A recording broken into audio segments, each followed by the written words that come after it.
Pour tous mes abonnés, n'oubliez pas de cliquer sur la petite cloche qui s'affiche juste à côté du bouton abonner pour recevoir des signaux à chaque nouvelle vidéo.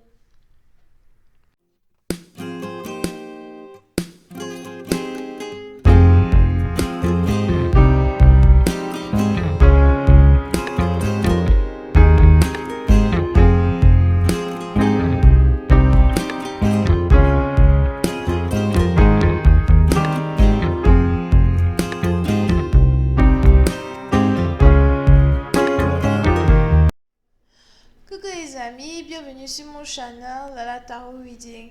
Donc aujourd'hui je voulais faire une lecture pour les personnes du signe zodiaque euh, Bélier, d'accord, pour la période du 1er au 7 février 2020.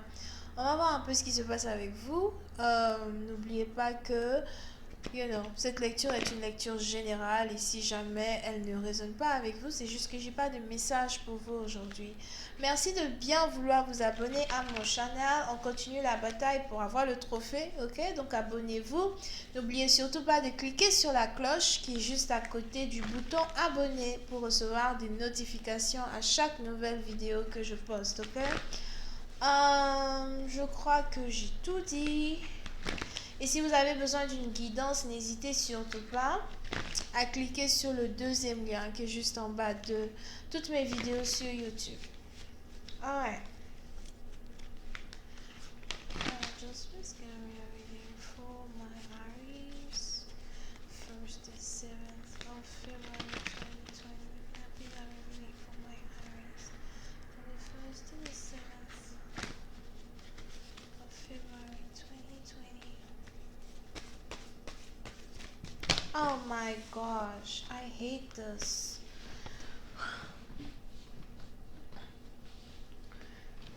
Okay.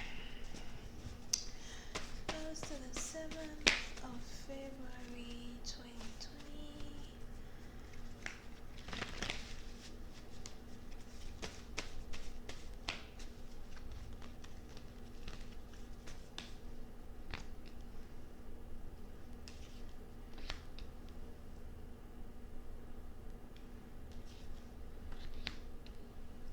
Les béliers. Pour une certaine partie d'entre vous, il est probable que vous avez ici un partenaire qui risque de débarquer dans votre vie pour vous présenter ses excuses. Soit c'est un Dagobert, soit c'est un Gérard, ou peut-être même que c'est Stéphane. Parce qu'à un certain moment, elle a commencé à se rendre compte que même Stéphane... hein? Elle a commencé à se rendre compte que même Stéphane, lui aussi... Apparemment, son nom c'était Casimir. Peut-être qu'il a changé son nom. We don't know. Right? Vous avez ici un Dagobert qui est sur le point de venir vous demander pardon. En tout cas, je vois ici quelqu'un qui veut vous présenter ses excuses. Here. Pardonne-moi. Je n'aurais pas dû te faire mal. Je n'aurais pas dû te blesser. Je reconnais que je suis amoureux de toi. N'oubliez pas que c'est à vous de savoir qui est l'homme, qui est la femme dans l'histoire. Ok, moi je vous raconte l'histoire seulement. So, je n'aurais pas dû te faire mal. J'aurais dû faire un peu plus attention à ma manière de t'approcher. J'aurais dû faire un peu plus attention à ma manière de te parler as well. Et puis c'est dans une partie d'entre vous, lorsque cette personne va vous présenter ses excuses, j'ai l'impression que vous n'allez pas accepter. Here. C'est pas à peine de venir me fatiguer avec tes excuses à 2 balles. De toutes les manières, c'est comme ça tu es. Tu viens toujours présenter tes excuses. 2 heures plus tard, tu redeviens un con, tu redeviens un Dagobert, you know. À quoi ça me sert de te faire confiance? À quoi ça me sert de te pardonner? Pour que tu puisses me blesser encore une fois? Non, merci. Je ne sais pas si c'est la Saint-Valentin qui les pousse à venir présenter leurs excuses, mais vraiment, you know? Mais pour une certaine partie d'entre vous, on a même ici quelqu'un en tout cas qui risque de résister votre refus catégorique d'accepter ses excuses. Donc, si vous rejetez une personne, on a ici une personne qui ne va pas se laisser faire du premier coup. On a ici une personne qui comprend même le fait que ce soit normal que vous refusiez ici ces excuses en tant que tel. Ok? Et je vois ici une personne qui voudrait réellement passer du temps avec vous. Vous pouvez ici avoir affaire à votre baby daddy, baby mama, ou encore vous pouvez ici avoir affaire à quelqu'un qui, par contre, a envie d'avoir une famille avec vous. Et j'ai l'impression que si cette personne vous pose des questions ou si cette personne vous dit, écoute, je veux avoir une famille avec toi, je veux avoir des enfants avec toi, ou encore je veux te présenter à mes enfants, something like that. J'ai l'impression que vous allez lui dire, ça m'intéresse, mais je veux prendre du temps pour réfléchir. C'est bien beau tout ce que tu racontes, mais laisse-moi le temps d'y réfléchir, d'accord? Donc, si vous étiez ici dans une situation dans le passé, vous disiez toujours oui. Dès qu'on vous dit quelque chose, oui. Béni, oui, oui, maman, béni, oui, oui. Oh, tout ce qu'on te dit, c'est oui. Oui, oui, oui. Tu veux du canard? Oui. Du poulet? Oui. Le grillé ou le braisé? Oui. You know, tout ce qu'on vous disait, oui. So today, um, il est probable que vous avez pris du temps, surtout pendant la séparation que vous avez eu avec ce partenaire. Vous avez pris du temps ici pour travailler sur vous-même et savoir dire non. Travailler sur vous-même et vous dire, yeah, like, si je dis non à un partenaire, au fait, que ça le blesse ou pas, au fait, genre, voilà, c'est pas mon problème, d'accord? Mais au moins, ça me permet d'évaluer les limites, ou d'évaluer un peu, ou d'imposer un peu plus le respect à mon égard. So, vous êtes ici dans une situation où vous essayez plus de dire non à un partenaire afin qu'un partenaire vous respecte un peu plus. Et puis, certaines parties d'entre vous, il est même probable que vous avez ici un partenaire qui risque de vous demander de... Surtout si c'est une relation à distance, on a ici quelqu'un qui risque de vous demander de quitter votre travail ou encore de déménager pour venir habiter avec lui. Cette situation a un rapport avec un mariage. On a ici quelqu'un qui est sur le point, sûrement de vous demander en mariage, de vous demander pardon et de vous faire une demande en mariage. C'est vrai que pendant la Saint-Valentin, c'est là les hommes trouvent que c'est le moment parfait pour demander leur femme en mariage, right? Interesting. Anyway, on continue. Voyons voir si je peux avoir un peu plus de détails sur cette lecture.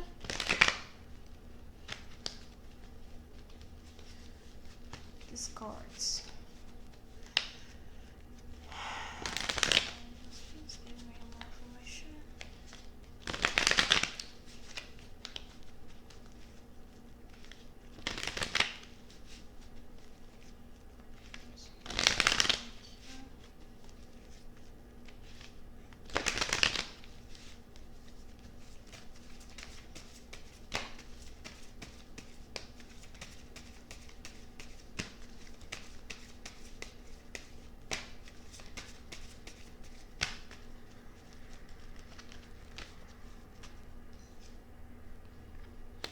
Yeah. So, pour une certaine partie d'entre vous, j'ai l'impression qu'au fait, vous n'allez pas réellement être fermé à cette idée de réconciliation, mais par contre, vous allez juste, vous méfier, vous allez protéger votre cœur, d'accord? Pour une autre partie d'entre vous, si vous n'êtes pas ici marié avec une personne, j'ai l'impression que vous imposez le mariage, vous imposez le fait que quelqu'un doit apprendre à... Il doit non seulement apprendre à vous traiter, si c'est français, mais il doit aussi apprendre à vous faire plaisir. J'ai l'impression que vous êtes ici arrivé à un âge de votre vie, vous avez l'impression que vous voulez une famille, vous êtes prêt pour avoir une famille. Et pour vous, si votre partenaire vient s'excuser et qu'il sait que dans ses plans, il n'y a aucun mariage, dans ses plans, il n'y a aucune stabilité, vraiment c'est un peu du genre, ok, ne me dérange pas, ne m'appelle pas, ne m'écris pas, tu vois. Surtout si la séparation que vous avez ici eue avec ce partenaire, c'était un rapport avec un mariage ou encore un rapport avec une stabilité, etc. Vous êtes plutôt sérieux avec cette personne du genre, non, ne me dérange pas, ne me cherche pas, ne m'appelle pas, parce que tu sais ce que je veux avec toi, tu sais ce que je veux de toi. Et ce que je veux de toi, c'est un mari ou encore c'est une femme, alright? So, tu ne vas pas passer ton temps à me faire tourner en bourrique, venir me dire ouais, pardonne-moi, excuse-moi, ouais, ouais. Parce que quoi? Parce que c'est à Saint-Valentin, parce que Saint-Valentin arrive, ou je sais pas. Et ensuite, juste après les fêtes, tu disparais. Ou encore, tu reprends ton même comportement de coq pour venir, amuser la galerie. It's not gonna happen this way. Alright? So, pour une certaine partie d'entre vous, vous êtes ici dans une situation où vous voulez que votre partenaire vous prouve réellement son envie de travailler sur la relation, vous prouve réellement son envie de faire de telle sorte que la relation qu'il a avec vous fonctionne. Un peu mieux que d'habitude. Ok? Et j'ai l'impression que vous avez ici un partenaire qui est très déterminé et qui est prêt à tout pour vous prouver que cette fois-ci, il est sérieux. On a même ici un partenaire qui, pour que vous puissiez être 100% sûr de ce qu'il vous raconte, il est même ici sur le point de vous dire, écoute, je veux parler à ta mère, je veux parler à ton père, laisse-moi rencontrer tes parents ou encore laisse-moi parler à ta famille parce que je veux réellement être avec toi. Et vous risquez même d'être choqué. Non, non, non, tu veux parler à la mère de qui toi? Tu veux parler à la mère de qui? Au père de qui? Avec tes jeux que tu as joué plusieurs fois ici, là, tes balles de ping-pong que tu n'arrêtes pas de balancer gauche à droite, c'est à la mère de qui tu veux parler? C'est pas ma mère, c'est pas ma mère, ok?